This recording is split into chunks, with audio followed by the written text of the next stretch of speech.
أنت الرحمن يا الله، أنت الرحيم يا الله، أنت السلام يا الله، أنت العزيز يا الله، أنت القدوس يا الله، أنت الجبار يا الله. ولله الأسماء الحسنى فادعوه بها.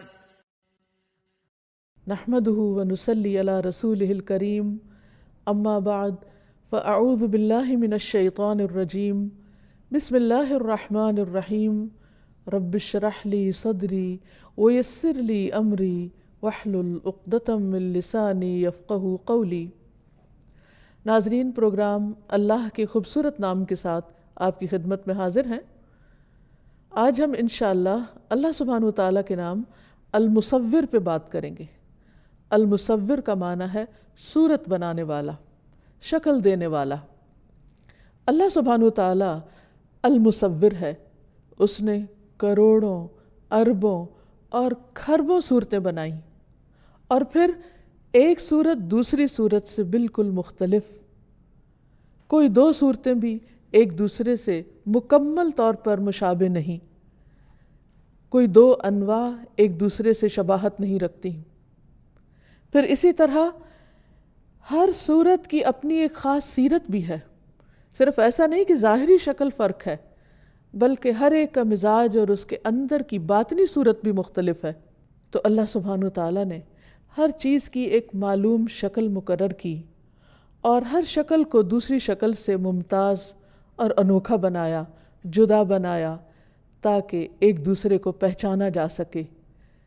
مختلف چیزوں کی صورتیں اور شکلیں مختلف ہونے میں کیا حکمت تھی؟ اس کی وجہ یہ ہے جو ہماری سمجھ میں آتی ہے کہ اللہ سبحانہ وتعالیٰ نے ہر چیز کو ایک جداگانہ تشخص دیا، ہر چیز کو ایک خاص مقصد کے لیے پیدا کیا۔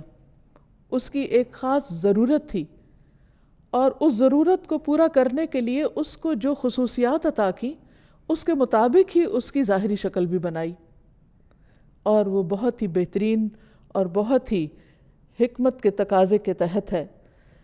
انسان کی صورت کو اللہ سبحانہ وتعالیٰ نے بنایا اور سب سے بہترین شکل میں بنایا۔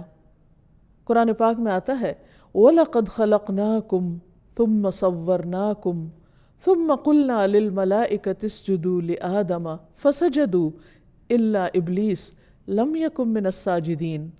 اور بلا شبہ یقیناً ہم نے تم کو پیدا کیا، پھر ہم نے تمہیں صورت عطا کی، پھر ہم نے فرشتوں سے کہا کہ آدم کو سجدہ کرو، تو سب نے سجدہ کیا سوائے ابلیس کے، وہ سجدہ کرنے والوں میں شامل نہ ہوا۔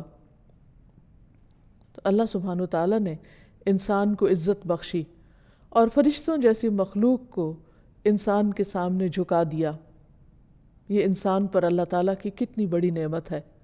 اور پھر انسان کی ضرورت کی بے شمار چیزیں پیدا کی، اس کے کھانے پینے کے لیے، دیکھنے کے لیے، انجوائے کرنے کے لیے، اور دیگر زندگی کے کام کاج انجام دینے کے لیے۔ مثلا قرآن مجید میں کھانے کی مختلف چیزوں کے بارے میں، اور خصوصاً پھلوں کی مختلف انواع و اقسام کے بارے میں اللہ تعالیٰ فرماتے ہیں هُوَ الَّذِي أَنزَلَ مِنَ السَّمَاءِ مَاءً فَأَخْرَجْنَا بِهِ نَبَاتَ كُلِّ شَيْءٍ فَأَخْرَجْنَا مِنْهُ خَضِرًا نُخْرِجُ مِنْهُ حَبًّا مُتَرَاكِبًا وَمِنَ النَّخْلِ مِنْ طَلْعِهَا قِنْوَانٌ دَانِيَةٌ وَجَنَّاتٍ مِنْ أَعْنَابٍ وَالزَّيْتُونَ وَالرُّمَّانَ مُشْتَبِهًا وَغَيْرَ مُتَشَابِهٍ انظروا إلى ثمره إذا أثمر وينعه إن في ذلكم لآيات لقوم يؤمنون۔ سورۃ الانعام میں اللہ تعالیٰ فرماتے ہیں وہی ہے جس نے آسمانوں سے پانی اتارا، اور ہم نے اس کے ساتھ ہر چیز کی انگوری نکالی۔ اب دیکھیے کہ عام مصوروں کے برعکس اللہ سبحانہ وتعالیٰ نے مختلف چیزوں کی جس طرح تخلیق کی اور جس طرح ان کو صورت عطا کی، وہ طریقہ کار بھی بالکل مختلف ہے۔ مثلا ایک پودا ایک خاص شکل پر پیدا ہوتا ہے، لیکن اس کی ابتدا اور اس کا آغاز کتنے نیچرل طریقے سے ہوتا ہے کہ فرمایا کہ ہم نے ہر چیز کی انگوریں نکالی، پھر ہم نے اس سے سبز کھیتی نکالی جس سے ہم تہ بتہ چڑھے ہوئے دانے نکالتے ہیں، یعنی آخر میں اس کا پھل نکالا جو انسان کی ضرورت کا ہے، اور انسان اسے کھاتا ہے اور اس سے فائدہ اٹھاتا ہے۔ اور کھجور کے درختوں سے ان کے گابے میں سے جھکے ہوئے خوشے ہیں، یعنی گندم کو اور طرح سے اگایا اور اس کے برعکس کھجور کو اور طرح سے پیدا کیا، اور دونوں کی شکل و صورت بھی مختلف رکھی، اور انگوروں اور زیتون اور انار کے باغات ملتے جلتے اور نہ ملنے جلنے والے، یعنی ان کے پھل باہم بعض اوقات ایک دوسرے کے مشابہ بھی ہوتے ہیں، لیکن اس کے باوجود بھی ان کا ذائقہ اور ان کا سائز اور ان کا رنگ مختلف ہوتا ہے، اور بعض اوقات وہ نہیں بھی ملتے جلتے، بالکل ہی اپوزٹ ہوتے ہیں۔ اس کے پھل کی طرف دیکھو، جب وہ پھل لائے، یعنی اللہ سبحانہ وتعالیٰ خاص طور پر دیکھنے کا حکم دے رہے ہیں کہ صرف کھانے والے نہ بنو بلکہ ان پر غور و فکر کرنے والے بنو کہ تمہارے رزق کا یہ انتظام کس نے کیا اور کس کس شکل میں کیا۔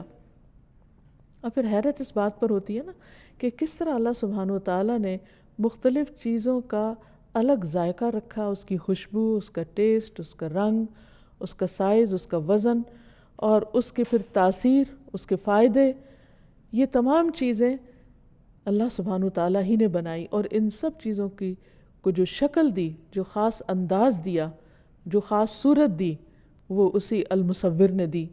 اور یہ سب کچھ کس کے لیے کیا؟ سوچنے کی بات ہے، یہ سب کچھ ہمارے لیے کیا۔ خلق لکم ما فی الارض جمیعا، تمہارے لیے ہے زمین میں جو کچھ ہے سارے کا سارا۔ سوچئے ہم ان سب چیزوں سے فائدہ اٹھاتے ہوئے اللہ سبحانہ وتعالیٰ کے کتنے شکر گزار بنتے ہیں۔ اللہ سبحانہ وتعالیٰ اس آیت کے آخر میں فرماتے ان فی ذالکم لآیات لقوم یؤمنون، یقیناً اس میں لوگوں کے لیے، ان لوگوں کے لیے جو ایمان لاتے ہیں بہت سی نشانیاں ہیں، یعنی جو لوگ غور و فکر کرتے ہیں اور اس کو اللہ کی تخلیق مانتے ہیں، ان کے لیے اس میں بہت سے سبق ہیں۔ ایک اور جگہ پر سورۃ الانعام ہی میں فرمایا وَهُوَ الَّذِي أَنشَأَ جَنَّاتٍ مَعْرُوشَاتٍ وَغَيْرَ مَعْرُوشَاتٍ وَالنَّخْلَ وَالزَّرْعَ مُخْتَلِفًا أُكُلُهُ وَالزَّيْتُونَ وَالرُّمَّانَ مُتَشَابِهًا وَغَيْرَ مُتَشَابِهٍ كُلُوا مِن ثَمَرِهِ إِذَا أَثْمَرَ وَآتُوا حَقَّهُ يَوْمَ حَصَادِهِ وَلَا تُسْرِفُوا إِنَّهُ لَا يُحِبُّ الْمُسْرِفِينَ۔ اور وہی ہے جس نے باغات پیدا کیے، یعنی یہ چیزیں محدود مقدار میں نہیں، باغوں میں لگا دی، یعنی بھرے ہوئے ہیں باغ ان سارے پھلوں سے، چھپروں پر چڑھائے ہوئے اور نہ چڑھائے ہوئے، یعنی بعض پھل جو ہیں وہ بیلوں کی شکل میں مختلف پودوں پر آتے ہیں، اس کے پھل میں سے کھاؤ جب وہ پھل لائے، یعنی اللہ سبحانہ وتعالیٰ خود فرما رہے ہیں کہ کھاؤ اس میں سے، اور اس کا حق اس کی کٹائی کے دن ادا کرو، یعنی صرف خود نہیں کھاؤ، دوسروں کو بھی کھلاؤ، اور حد سے نہ گزرو، اسراف نہ کرو، یعنی کھانے میں ایک لمٹ رکھو۔ یقیناً وہ اسراف کرنے والوں سے، حد سے گزرنے والوں سے محبت نہیں رکھتا۔ یعنی اللہ سبحانہ وتعالیٰ کی یہ نعمتیں جو اس نے تمہارے لیے پیدا کی ہیں، ان کو استعمال کرتے ہوئے اس کو یاد رکھو۔ پھر اسی طرح نباتات کی مختلف قسمیں اتنی کہ لاکھوں میں ہیں جن کو انسان گن نہیں سکتا، جن میں سے بہت سی نباتات کو انسان کھانے کے نہیں بلکہ دوا کے طور پر اپنے استعمال میں لاتا ہے۔ فرمایا وَمَا ذَرَأَ لَكُمْ فِي الْأَرْضِ مُخْتَلِفًا أَلْوَانُهُ إِنَّ فِي ذَلِكَ لَآيَةً لِقَوْمٍ يَذَّكَّرُونَ، اور جو کچھ اس نے تمہارے لیے زمین میں پھیلا دیا جس کے رنگ مختلف ہیں، یعنی صورتیں ایسی بنائی کہ ہر رنگ دوسرے سے مختلف، مثلا گرین ہے یا سبز رنگ ہے تو اس میں بھی کوئی ہلکا ہے، کوئی گہرا ہے، اور کوئی کسی شیڈ کا ہے اور کوئی کسی طرح کا ہے۔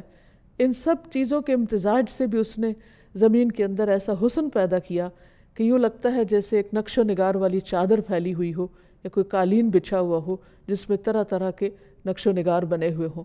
یہ ہے المصور جس نے اس خوبصورت طریقے سے زمین کو بنایا، اور فرمایا کہ یہ سب جو زمین میں پھیلا دیا اس کے رنگ مختلف ہیں، یعنی رنگوں کے اختلاف پر بھی غور کرو، بے شک اس میں ان لوگوں کے لیے یقیناً بڑی نشانی ہے جو نصیحت حاصل کرتے ہیں۔ پھر اسی طرح صرف پودے نہیں، پھل اور پودے نہیں بلکہ جمادات کی مختلف قسمیں ہیں، پہاڑوں میں مختلف رنگ ہیں۔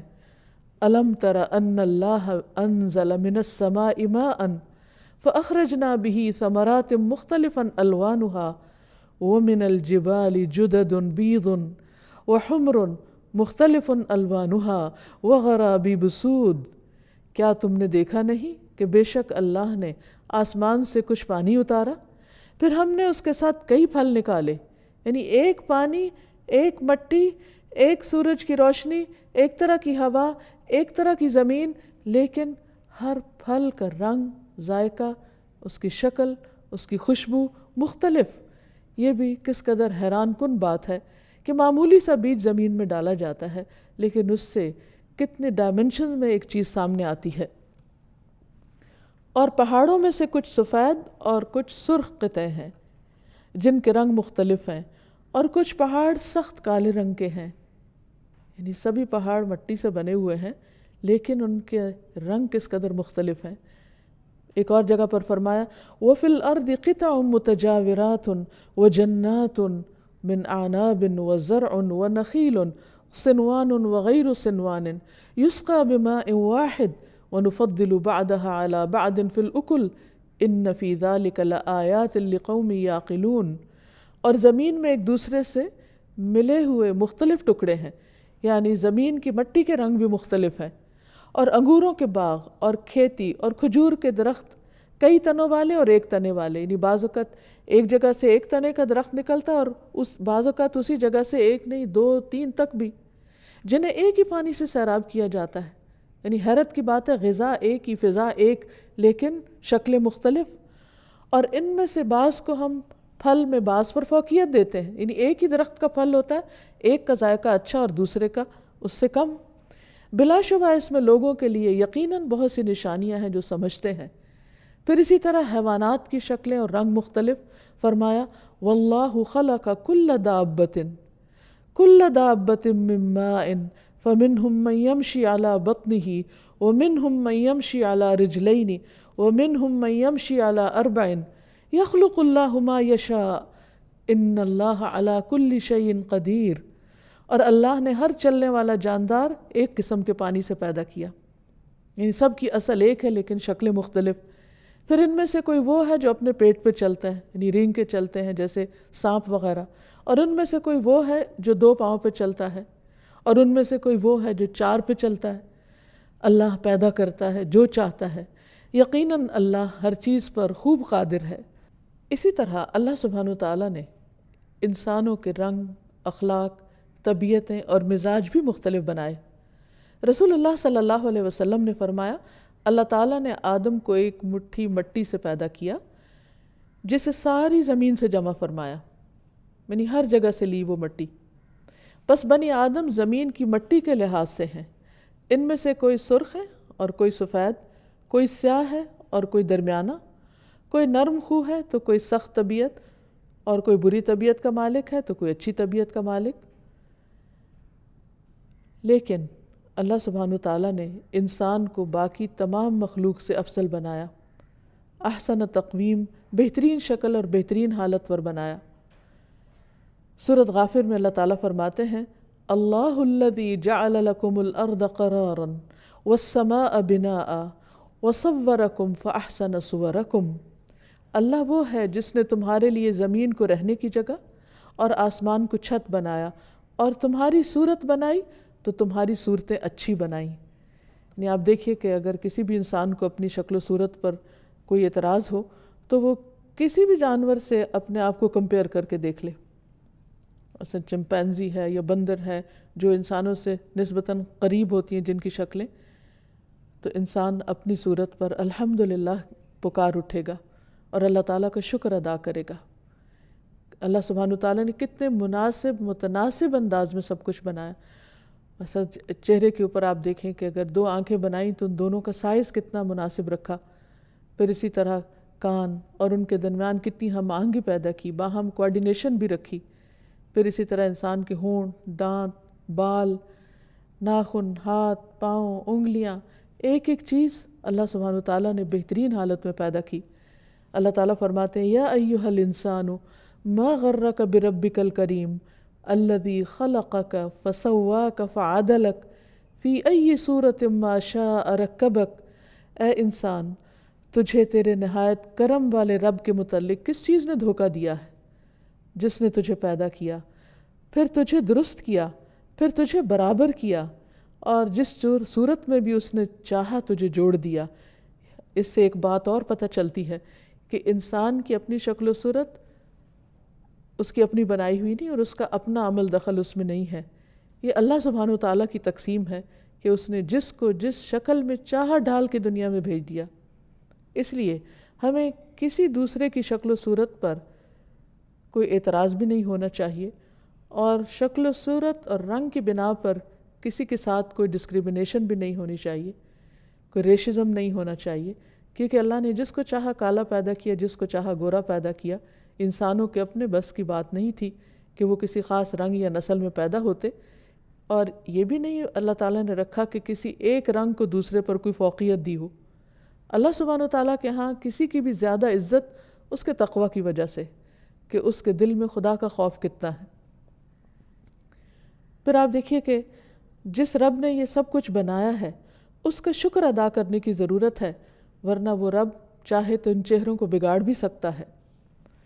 اور ماضی میں ایسا ہوا جس کا ذکر قرآن مجید میں ملتا ہے کہ بعض قومیں ایسی تھیں جنہوں نے اللہ سبحانہ وتعالیٰ کے احکامات کو نہیں مانا، تو اللہ تعالیٰ نے ان کی صورتوں کو مسخ کر دیا. سورۃ الاعراف میں اللہ تعالیٰ فرماتے ہیں فَلَمَّا عَتَوْا عَمَّا نُهُوا عَنْهُ قُلْنَا لَهُمْ كُونُوا قِرَدَةً خَاسِئِينَ. پھر جب وہ اس بات میں حد سے بڑھ گئے، یعنی اللہ کی خوب نافرمانیاں کرنے لگے اور وہ کرنے لگے جس سے انہیں منع کیا گیا تھا، تو ہم نے ان سے کہا کہ بندر بن جاؤ، ذلیل، دھتکارے ہوئے. اور یہ انسان کے لیے عبرت کا مقام ہے. پھر اسی طرح حرام کاموں کے مرتکب کی شکل مسخ کرنے کا بھی آتا ہے. پھر نماز میں امام سے پہل کرنے والے کی شکل کے بگڑنے کے بارے میں ایک حدیث آتی ہے. نبی صلی اللہ علیہ وسلم نے فرمایا کیا تم میں وہ شخص جو رکوع یا سجدے میں امام سے پہلے سر اٹھا لیتا ہے اس بات سے نہیں ڈرتا کہ کہیں اللہ اس کا سر گدھے کی سر کی طرح نہ بنا دے یا اس کی صورت کو گدھے کی صورت بنا دے؟ یعنی ایسے انسان کے اندر عقل نہیں، وہ گدھے جیسا کام کرتا ہے، تو کہیں ایسا نہ ہو کہ اس کی ظاہری صورت جو ہے وہ بھی ویسی ہو جائے. پھر اسی طرح قیامت کے دن بھی اللہ سبحانہ وتعالیٰ کئی لوگوں کی شکلیں بدل ڈالے گا. جیسے ابراہیم علیہ السلام کے والد کے بارے میں آتا ہے، کیونکہ انہوں نے دعا کی تھی کہ یا اللہ اس معاملے میں مجھے رسوا نہ کرنا، تو ان کے والد کی اصل شکل بدل دی جائے گی اور بجو کی شکل میں ان کو جہنم میں پھینکا جائے گا.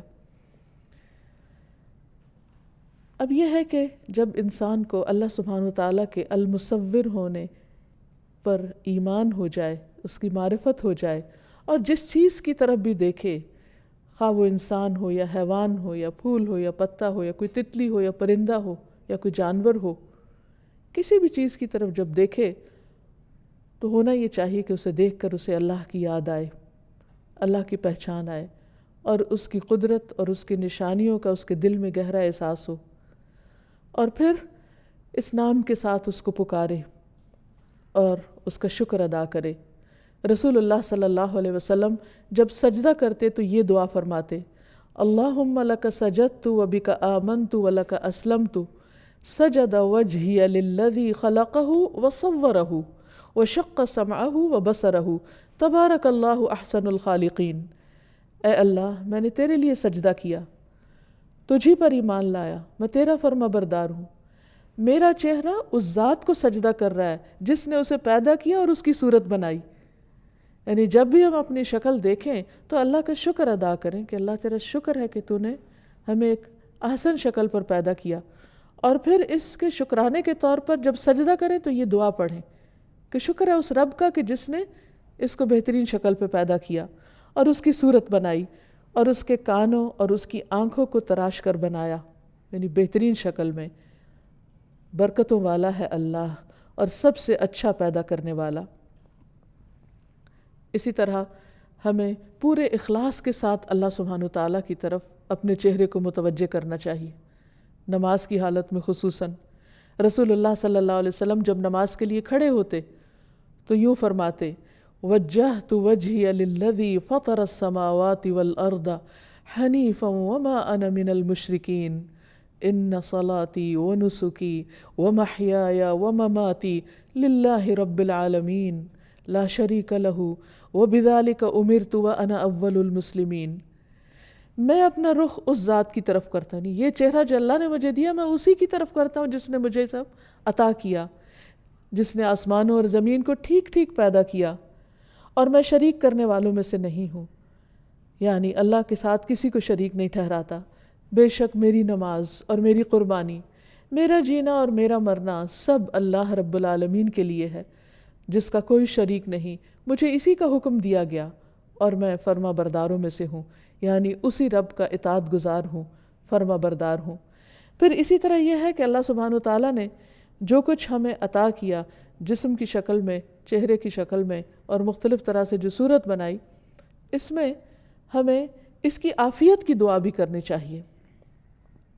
عبد الرحمن بن ابو بکرہ کہتے ہیں انہوں نے اپنے والد سے کہا، ابا جان میں آپ کو سنتا ہوں کہ آپ ہر صبح یہ دعا پڑھتے ہیں، اللہم عافنی فی بدنی، اللہم عافنی فی سمعی، اللہم عافنی فی بصری، لا الہ الا انت. اے اللہ مجھے میرے بدن میں آرام دے، اے اللہ میرے کانوں کو سلامت رکھ، اے اللہ میری نظر کو درست رکھ، تیرے سوا کوئی عبادت کے لائق نہیں. یعنی ان نعمتوں کی قدر بھی کرنی چاہیے. جس بہترین شکل پہ اللہ سبحانہ و تعالیٰ نے ہمیں دیا ہے اس کو بگاڑنا نہیں چاہیے، اس پر زیادتی نہیں کرنا چاہیے، ان کو ابیوز نہیں کرنا چاہیے. تو وہ صبح اور شام یہ دعا 3 بار پڑھا کرتے تھے، اور وہ کہتے ہیں کہ میں نے رسول اللہ صلی اللہ علیہ وسلم کو یہ دعا پڑھتے ہوئے سنا ہے. تو اس سے پتہ چلتا ہے کہ ہمیں جو بھی نعمت ملی ہے جس بھی شکل میں اور خوبصورت اور بہترین شکل میں، خواہ وہ ہماری اپنی ذات کے اندر ہے یا بیرونی طور پر ہے، اس پر اللہ سبحانہ وتعالیٰ کا شکر ادا کرنا چاہیے اور اس کے ساتھ ساتھ اس کی عافیت کی دعا بھی کرتے رہنا چاہیے. پھر جب بندے کو اس نام کا احساس ہو جائے، معرفت ہو جائے، تو پھر اپنا مقام بھی پہچانے کہ اسے کیا کرنا ہے. اسے اللہ سبحانہ وتعالیٰ کی مصوری پر غور و فکر بھی کرنا ہے.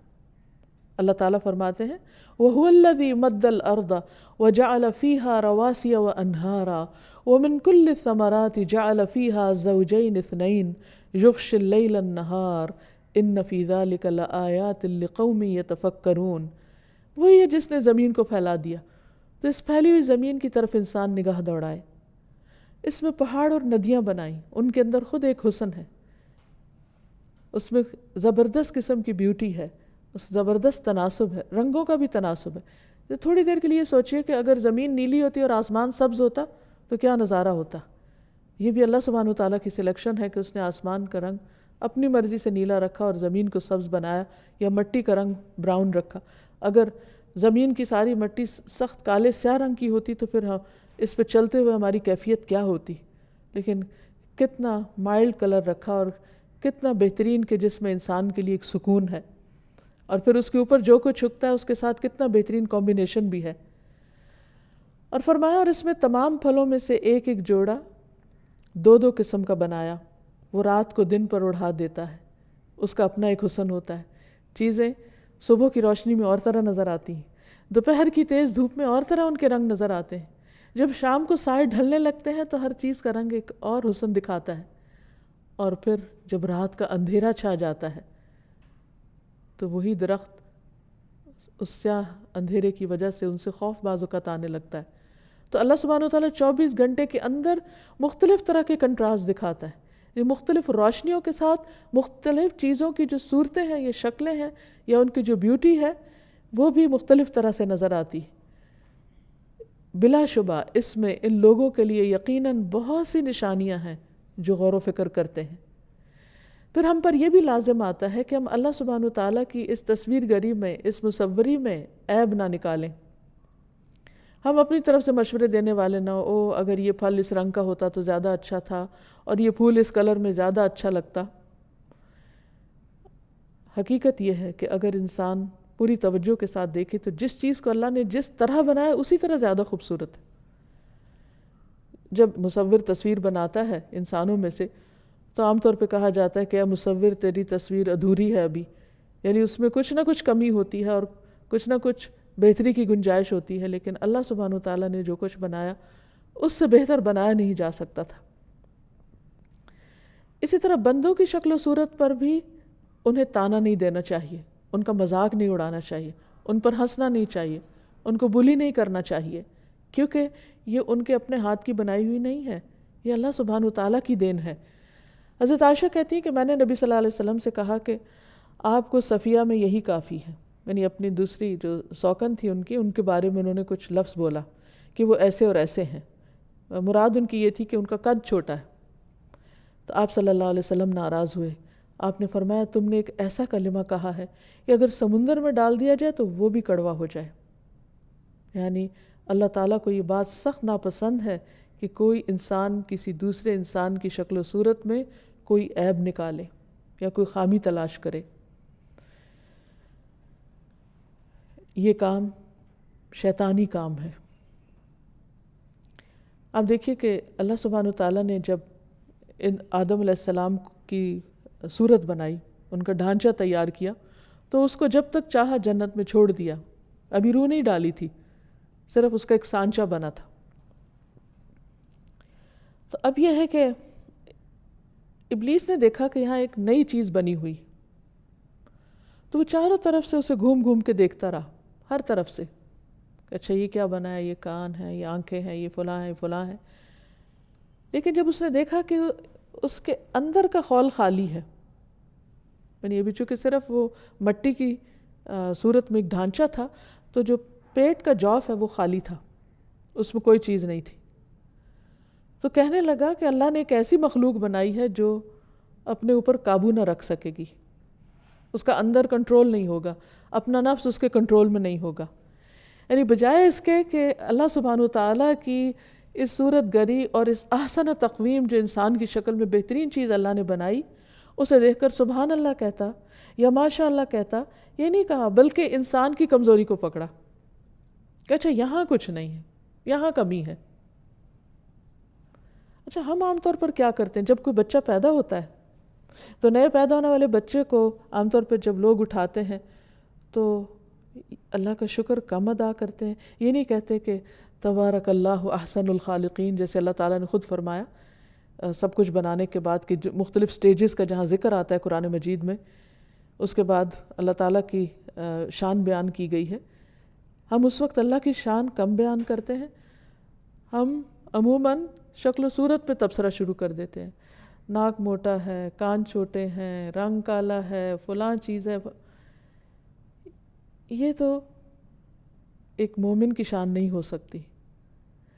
اللہ سبحانہ وتعالیٰ جس کو جو جیسا بچہ بھی دے، حتیٰ کہ اگر اس کے اعضاء پورے صحیح سلامت نہ ہوں، تو بھی انسان اللہ کا شکر ادا کرے کہ یہ اللہ کا فیصلہ ہے، یہ اللہ کی تخلیق ہے، میں کون ہوں اس میں نقص نکالنے والی. ہمیں یہ زیبا نہیں دیتا جو المصور کو پہچانتا ہے اور جو اس بات کو مانتا ہے کہ اللہ سبحانہ وتعالیٰ نے جیسا چاہا بنایا. هو الذی یصورکم فی الارحام کیف یشاء، وہی ہے جو ماں کے رحم میں، ماں کے پیٹ میں تمہاری صورتیں بناتا ہے جیسے وہ چاہتا ہے، اس میں کسی کا کوئی اختیار اور دخل نہیں. تو اس لیے جو کچھ سامنے آئے اس کو خوشی سے قبول کریں اور اللہ کی تعریف بیان کریں کہ یہ میرے رب نے بنایا. دوسری طرف ایک اور چیز جس کا خیال رکھنا ضروری ہے وہ یہ کہ اللہ سبحانہ وتعالیٰ نے اپنی اس صفت میں کسی اور کو شریک نہیں کیا، لہٰذا اس نے جاندار چیزوں کی تصویر بنانے سے منع کیا. یعنی ہیومن بینگز کی تصویریں یا جانوروں کی جس کے اندر بھی روح ہے اس کی تصویر نہ بنائی جائے یا مکمل شکل میں ہو بہو نہ بنائی جائے. رسول اللہ صلی اللہ علیہ وسلم نے فرمایا جو کوئی تصویر بنائے گا اسے مکلف کیا جائے گا، یعنی اسے اس بات کو کہا جائے گا کہ وہ اس میں روح بھی ڈالے جو وہ نہیں کر سکے گا. حقیقت یہ ہے کہ انسان تو ایک مکھی بنانے پر بھی قادر نہیں ہے. اللہ تعالیٰ فرماتے ہیں یا ایھا الناس، اے لوگو، ضرب مثل، ایک مثال بیان کی جا رہی ہے، فاستمعوا لہ، اسے غور سے سنو.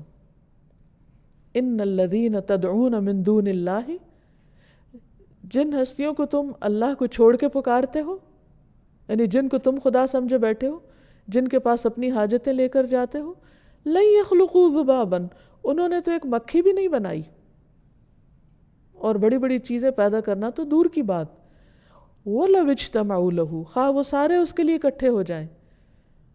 اور ان کی حالت تو یہ ہے کہ وَإِن يَسْلُبْهُمُ الذُّبَابُ شَيْئًا، اگر مکھی ان سے کچھ چھین کے لے جائے، لا یستنقذوہ من، وہ اسے چھڑا بھی نہیں سکتے.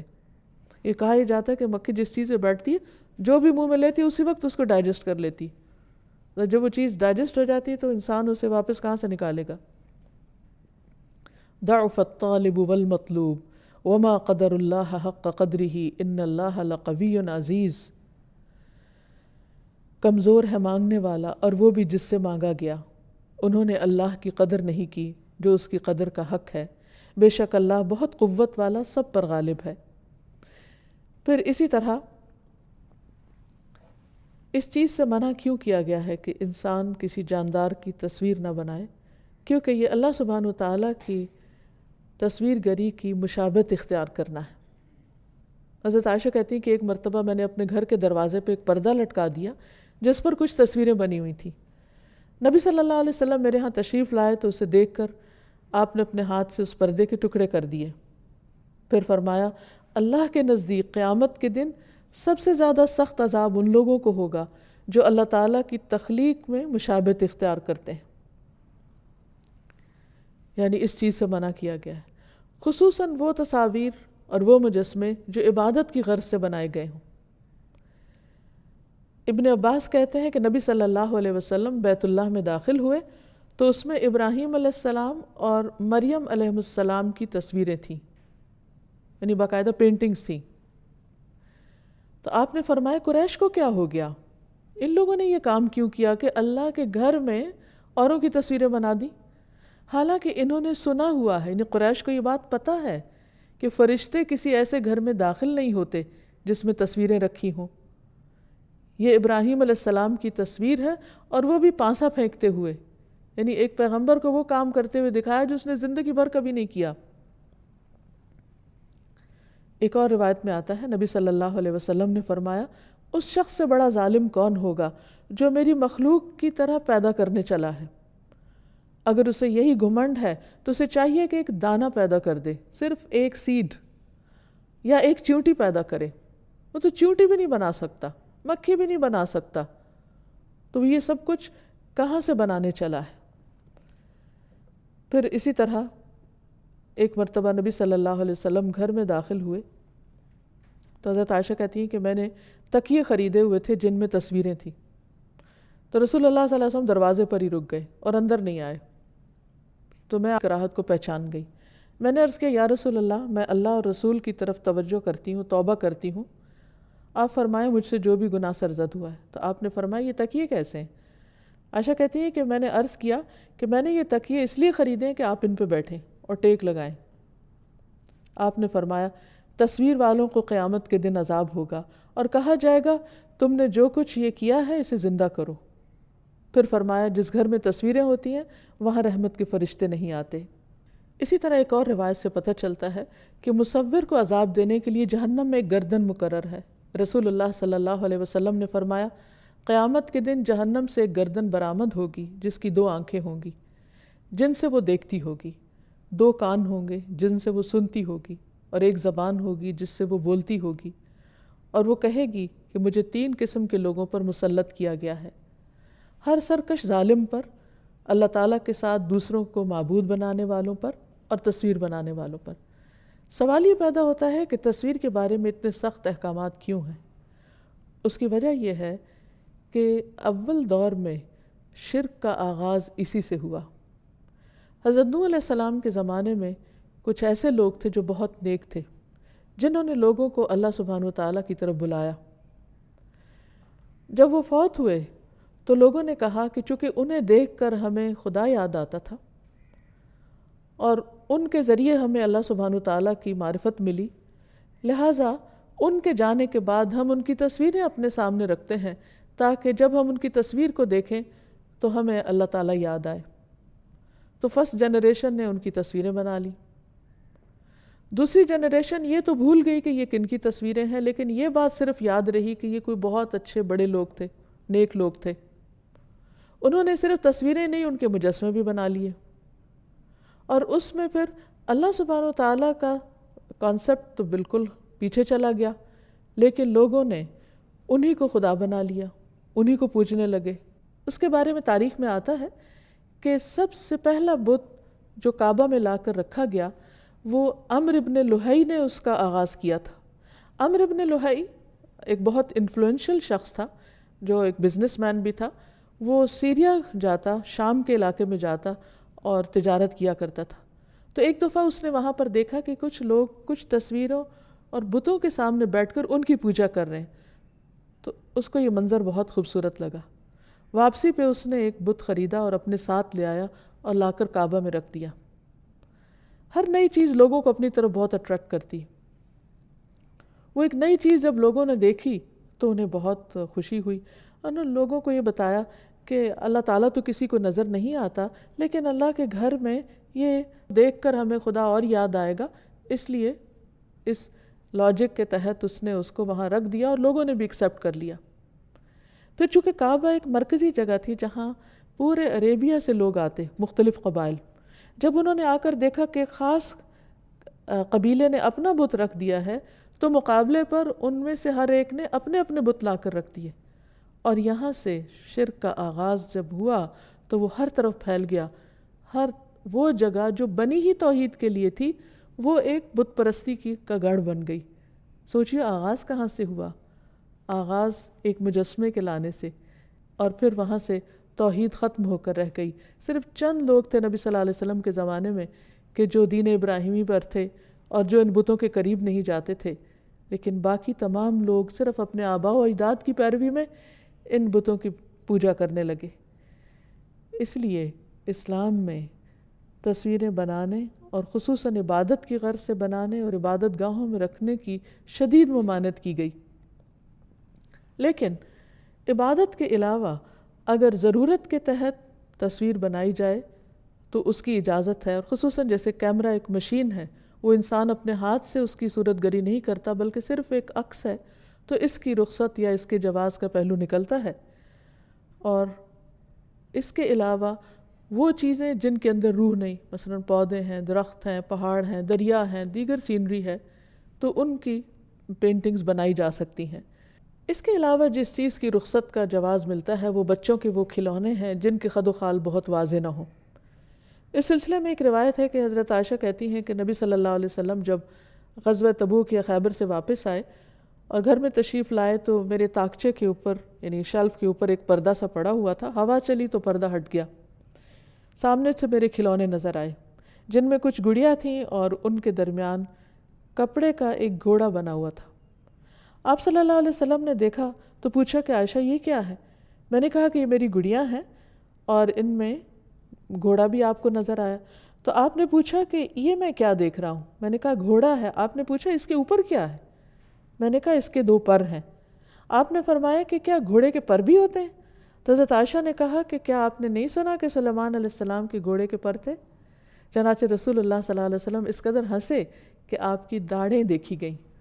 تو اس سے یہ پتہ چلتا ہے کہ اگر ایسے کھلونے ہوں یا ایسی چیز ہو جس کی تعظیم نہ ہو اور جس کو سامنے نہ رکھا گیا ہو، صرف کھیلنے وغیرہ کے لیے استعمال ہو، یا جن کی شکل بالکل ہو بہو اصل سے نہ ملتی ہو، تو اس کے جواز کی بھی صورت نکلتی ہے۔